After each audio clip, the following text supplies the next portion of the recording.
Belarus has been democratic twice in its history. Both times, democracy was quickly overthrown, first by the establishment of the Soviet Union, and the second time by the dictator Alexander Lukashenko. But the dream of a free and democratic Belarus is far from dead. If anything, this dream is now stronger than ever. Is Belarus on the verge of democracy for a third time? There is good reason to hope, and good reason to hope that, once in place, democracy might endure.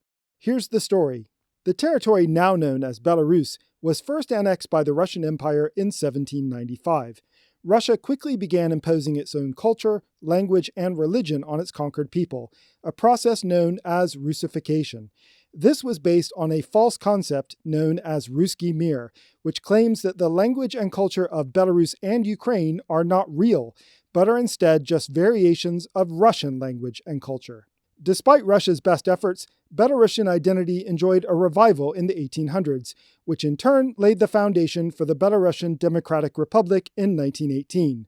Like many states proclaimed during the Russian Civil War, it did not last long, nor did it ever fully control its territory, but it was, without doubt, a critical moment in the development of the Belarusian nation. In 1920, Belarus was annexed by a new Russian empire, the Soviet Union, as the Belarusian Soviet Socialist Republic. Under Soviet rule, hundreds of thousands of Belarusians were killed or deported, and intense Russification continued. But in 1990, the dream of an independent and democratic Belarus was reborn. New election laws allowed an opposition party to win 10% of the seats in the Belarusian Supreme Soviet. This might sound like a small thing, but it was one of many cracks that appeared in Moscow's authority at the same time. By the end of 1991, Belarus had declared independence, established Belarusian as the sole official language, and readopted the white-red-white flag. For several years, Belarus pursued a policy of Belarusianization to culturally separate itself from its former rulers in Moscow. But this soon ran into a problem: Alexander Lukashenko. Relatively unknown before being elected president in 1994, Lukashenko has relentlessly pursued two goals during his 29 years in office: dictatorship and Russification.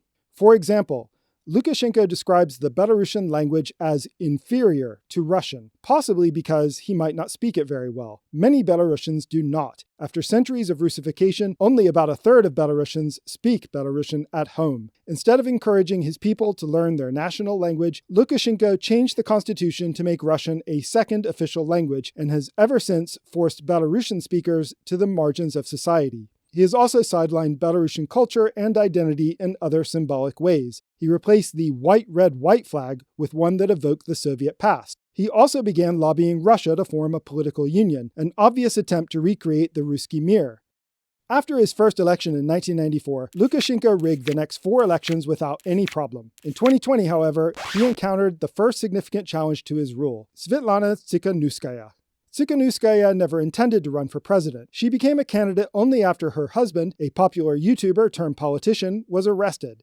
As a woman with no previous political experience, Lukashenko badly underestimated her campaign, and only secured victory in the end by resorting to obvious fraud. When the official results claimed that Lukashenko had won in a landslide, the people of Belarus rushed to the streets to protest. They were met with severe police brutality. Many were killed, and many more were sent to prison, where they remain today. Tsikhanouskaya was exiled to Lithuania, where she currently leads a Belarusian opposition group called the Coordination Council. She is recognized by much of the world as the true winner of the 2020 presidential elections, but she is adamant that she does not seek power for herself. Her only goal is to re-establish democracy in Belarus. You've probably noticed, the Belarusian opposition uses the white-red-white flag. If you want to know more, my friend Mr. P has a video all about Belarusia's fascinating flag history. Thanks, Fredo. Hi, I'm Mr. P from Flags in Focus, and to coincide with the video that you're watching right now, I have a video that tracks the evolution of the Belarusian flag over the centuries, from the Soviet days and how that influences today's flag. What does that pattern mean? It's called a ruknik, by the way, just out of interest. And where does the opposition flag come from? All that and more over on Flags in Focus, but now back to Fredo. Thanks, Mr. P.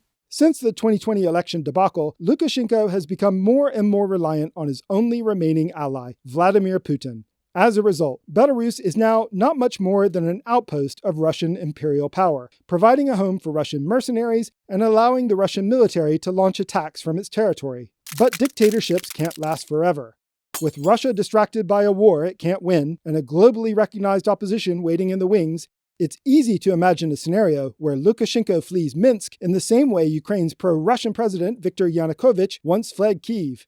If this happens, what sort of Belarus could emerge? The opposition values of Belarusian national pride and democracy have become deeply intertwined, so much so that they now reinforce one another. In other words, rejecting dictatorship is equivalent to rejecting Russification, and being proud of your Belarusian identity is now associated with supporting democracy. Just as Ukraine did in 2014, a free Belarus could instinctively turn westwards towards Europe, embracing democracy as a way to cement its independence from Moscow, ending the old myth of Ruski Mir forever.